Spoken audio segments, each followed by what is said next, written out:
We join Aston Villa's story in a place totally unfamiliar to them. Third Division football, or what the kids call these days League One. This was their bottom, and yet it took them under a decade to resurface to the top of English football. This is how they did it. Final whistle goes. Spurs have won the Football League Cup of 1971.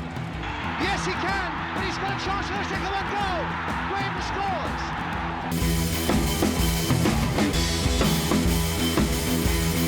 Potted history of Aston Villa in 3-2-1. George Ramsey pitched up in Birmingham and was the all-encompassing secretary-manager that won the club its first 6 league championships between 1894 and 1910.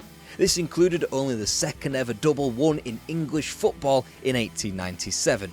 He'd added a further 6 FA Cups, the talented little sausage, and it was only when Eric Horton turned up in the 50s that they won another trophy. That was the club's 7th cup in 1957 that stopped Matt Busby's Manchester United from repeating what they had done 60 years prior, and that was win the double.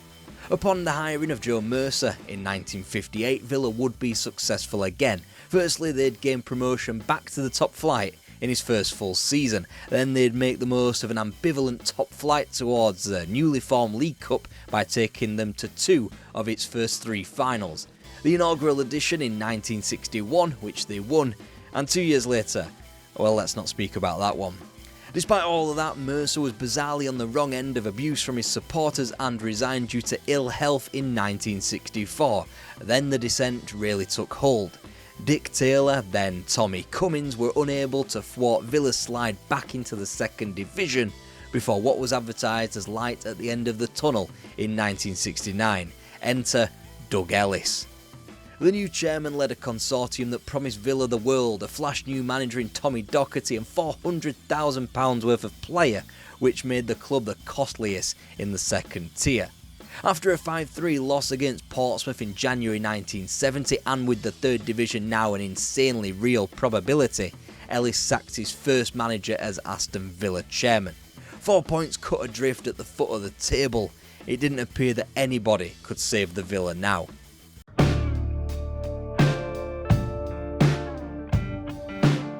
And just because I'm introducing a new section to this video, don't get all excited by thinking that Villa were now bound to stay up. Vic Crowe had been drafted in all the way from Atlanta, Georgia, but yes, it took him over a month for his new team to cobble together both points from a single match. It was his most important yet, a 1-0 home triumph over fellow relegation candidates, Charlton Athletic.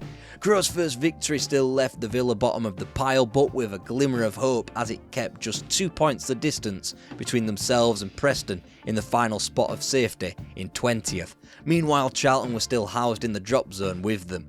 And what better way to signal your intent at a new club than to get just 1 point from the next 5 matches, including in the reverse fixture away to Charlton. Safety was virtually impossible now as Villa rolled back from their Easter Saturday defeat on the Blackpool coast. Charlton sat 5 points ahead and the second City derby was right around the corner. I.e., no finer time to go across town and grab the second victory of the Vic Crowe regime, thanks to goals from Pat McMahon and Bruce Rioch. A point at home to Oxford United no less than 24 hours later should have been a celebratory one, except both Charlton and Preston picked up draws on their Easter Tuesday clashes. The wound was reopened back to 4 points in April's first contests as Charlton themselves got a creditable point at Oxford, whilst Villa went down to a single goal defeat at Filbert Street. Not even Preston were losing as they kept pace with Charlton with a Watford stalemate. The following week everything changed. Both Preston and Charlton were down 3-0 by Blackpool and Blackburn respectively, and not only that, but Villa began to win again. Willie Anderson and Brian Godfrey with the goals at home to Borough on April the 8th, but it still kept Villa rooted to the bottom of the table. Before 5 days later, Pat McMahon came up trumps with a winner over Sheffield United that had Villa out of the drop zone for the first time in a long while. Only problem was, they'd run out of games, and neither of their relegation rivals had played their final matches yet. Preston at Cardiff, but first Charlton entertained Bristol City 24 hours after Villa had finished their season. Should either Preston or Charlton win, Villa were down. And that's exactly what Charlton did, consigning Aston Villa to the third tier for the first time ever. They started off impeccably, first with a win away to Chesterfield, before going on a run that saw them lose just once from their first 13 league contests. Level on points with second place Torquay United, it was a steady start if anything, which only appeared to get better with the advent of 1971. Look around Villa Park in the first weeks of 71 and you'd think that this was a team on the cusp of something historic. They'd rebuffed the injury woes of Bruce Rioch with the tantalising form of Chico Hamilton, and not only were they top of the tree by February, but they'd had themselves a merry little cup run. The League Cup naturally took them through the challenges of Notts County, Burnley, Northampton, Carlisle and Bristol Rovers before an incredible two-legged occasion against a Manchester United team that had recently been crowned Kings of Europe. And Hamilton looking for it, and look in! And a goal! And he looked in! Villa go ahead! Aitken getting in each other's way!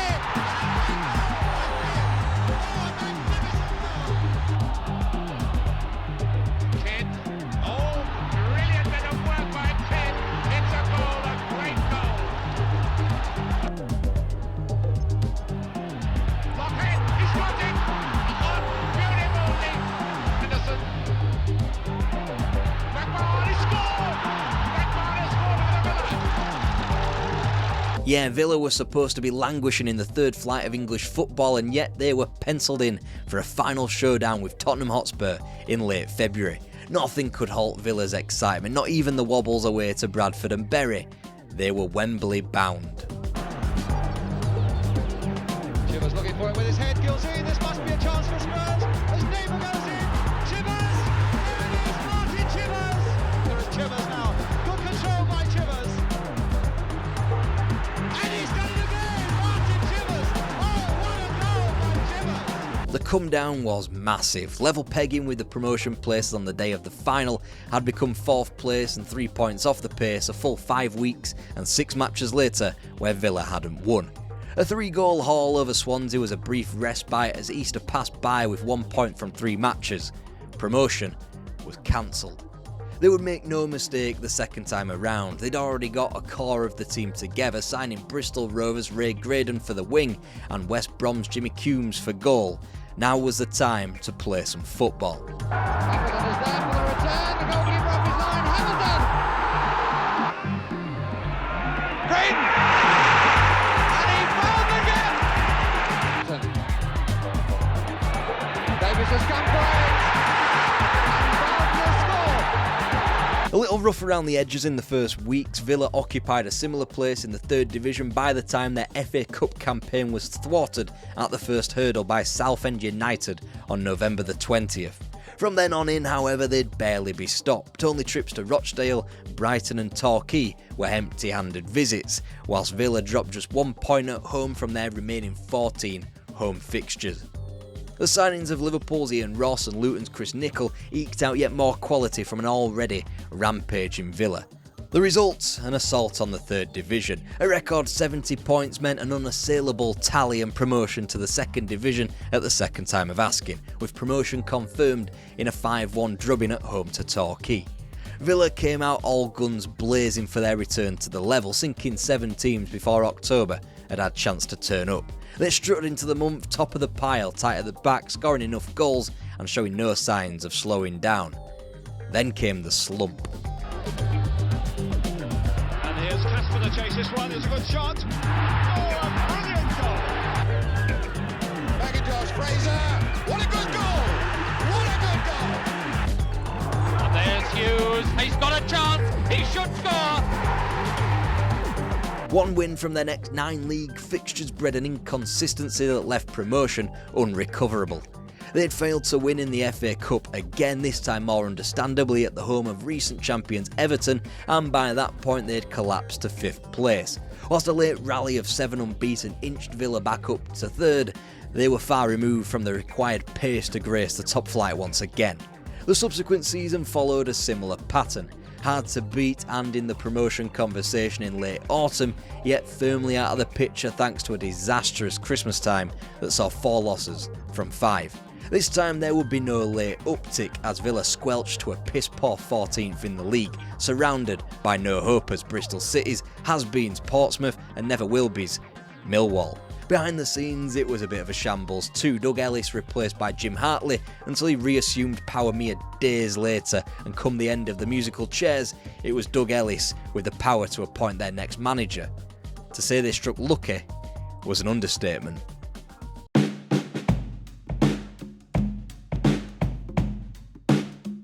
After names like Brian Clough, Gordon Jago and even Alf Ramsey had been bandied about in public, Manchester City's Ron Saunders was the man selected to fill the void left behind by Vic Crowe. With the club neither revelling in the glories of the First Division nor facing the financial disaster of the third tier, the idea was to awaken the sleeping giant. It started with Frank Carradus, who followed Saunders from Main Road as the new manager's only incoming in the summer of '74. Slowly but surely the Saunders ideals were forming and the right results were being realised by the time 1975 swung around. 7th place with a game in hand, the Villa were primed for any slip-up. And by that point anyway, the League Cup had smiled down on Villa. It was by no means an easy ride to the latter stages, however. They required replays against each of Everton, Crewe Alexandra and Hartlepool United before sinking Colchester United at the first time of asking in the December quarter-final. As it just so happens, the semi-finals wouldn't be represented by a single top-tier outfit, and still Villa got incredible luck to miss out on the fellow second division sides Manchester United and Norwich City when paired off with 4th-tier Chester. They weren't to be sniffed at, as wins over Leeds and Newcastle in prior rounds proved. They would get a draw out of Villa on home soil in the first leg of the semi-final before they were finally vanquished, only just 5-4 in aggregate at Villa Park. The final was pencilled in for the first day of March, the last day of what would prove to be a pivotal fortnight in Villa's season. First, they limped out of the FA Cup with defeat away to Ipswich Town before rebounding in the league at Portsmouth. 4 days beyond that, an afternoon of paramount importance when league leaders Manchester United travelled to Villa Park. Yes, Manchester United of the second division. Leonard trying to find Great, the shot on for him, and a goal! Ray Great, 1-0. That's Aitken. It's in there. Charlie Aitken. Promotion was back in Villa hands, with the top 3 gaining the right to call themselves a top-tier team ahead of the 75-76 campaign. Villa knew that if they kept winning, they'd sooner or later be ahead of Norwich City and up. And speaking of Norwich, they were Villa's upcoming Wembley opponents, the team standing in their way of a second League Cup title. Ron Saunders had been in charge of the Canaries the last time they had made the final, 2 years prior in defeat to Spurs. Not only that, but Saunders had also reached the exact same game 12 months later as Manchester City boss, again in defeat, this time to Wolves. The question was, would it be third time lucky for Norwich or for Ron Saunders in League Cup finals? Hamilton takes another corner. Keelan's gone for this one. Oh, he's handball! It's a penalty! Giving Keelan stop it. Yes, he can, but he's got a chance for a second one goal. Wayne scores. With 9 minutes left, Villa and Saunders had done it. It is understandable that after such a mid-season high, a campaign is allowed to taper off. However, both Villa and Norwich were still embroiled in a promotion battle.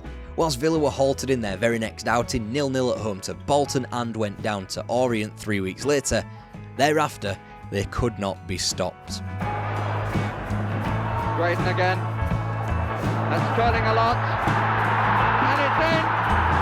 That's for Hamilton, 3 in the middle for Villa, Leonard's at the far post, and it's gone in! 8 matches left. It was 8 matches that Aston Villa won, as a 1-point deficit behind Norwich on the day of the League Cup final had become a 7-point advantage ahead of 4th place Sunderland. Villa were going up again, confirmed thanks to a 4-0 thrashing of Sheffield Wednesday on their travels. For any club that had undergone 2 swift promotions to the top tier of English football, some amount of retooling had to take place. Brian Little was finding the net with regularity, so wouldn't be much of a problem, but he'd quickly be joined by reserve prospect John Dean, and in October the signature of Andy Gray was acquired from Dundee United for 110 grand. John Burridge replaced Jim Coombs in net the more the season wore on. In defence, 1972 Youth Cup winner John Gidman had matured greatly, and Leighton Phillips was up to speed in his first full season at the club after joining from Cardiff. Rounding off the team was the Christmas Eve acquisition of Dennis Mortimer, £175,000 from Coventry City. The club was now ready. Oh, but now it's Great.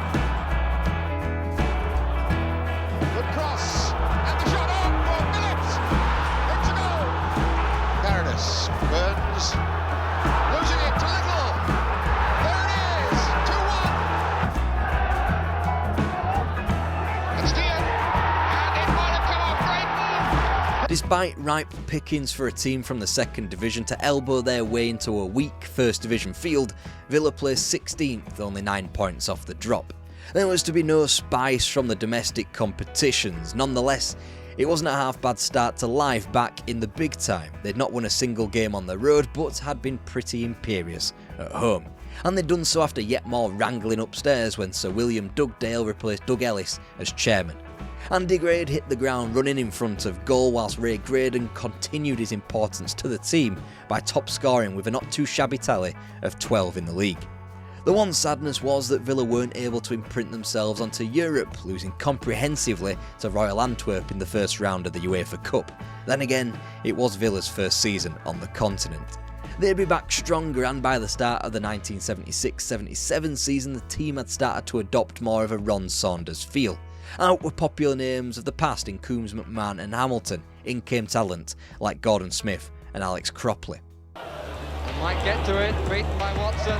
Little! Still Carradus.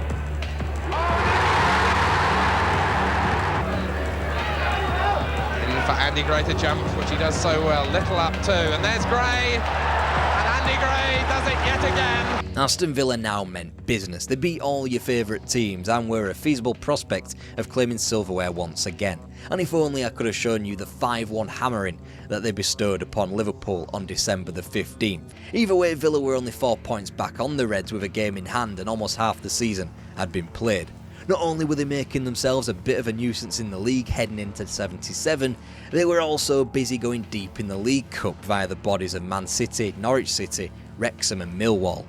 Next was QPR in the two-legged semi-final amidst FA Cup progressions against West Ham and Port Vale. The more optimistic fans would have probably whispered treble if there was a sensationalist form of social media knocking about. And the QPR game is where this League Cup run transforms from just another Villa tilt to England's tertiary cup competition and into the stuff of legends. They could not be split from the London club in the first game, which was fine, but once the second game was also drawn, a replay would have to be staged. After winning the coin toss, QPR elected that the penultimate League Cup semi-final replay would be staged at Highbury. And yet, it did them no good. Mortimer playing in now for Little. Hurled in once more. Keane almost got there. Little. Yes! Back. It'll come to Little. Will it be the hat-trick for him? It is!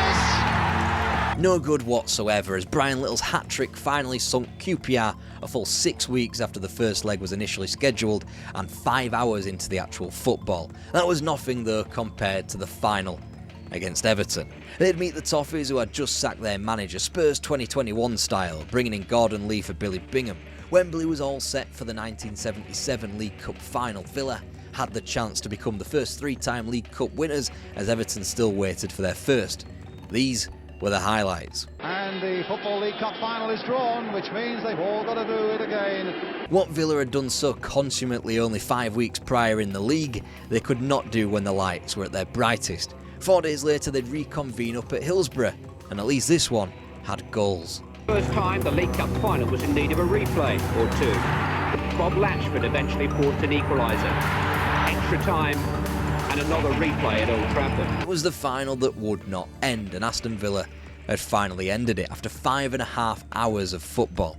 Of course, the arduous campaign would not allow for such a fresh-faced new team to the top flight to be successful on multiple fronts. Still, a quarter-final appearance in the FA Cup, where they lost against eventual champions Man United, and a top 4 finish in the league, only 6 points back on the English and European champions Liverpool, more than respectable. It meant Aston Villa were back. Ron Saunders had built an incredible foundation at Villa that read 2 League Cups, promotion to the top flight, and an outside voice in the title conversation. It was only just the start of it. Like this kind of thing? Well, we've got plenty of English football nostalgia from the 70s and 80s for you to watch here.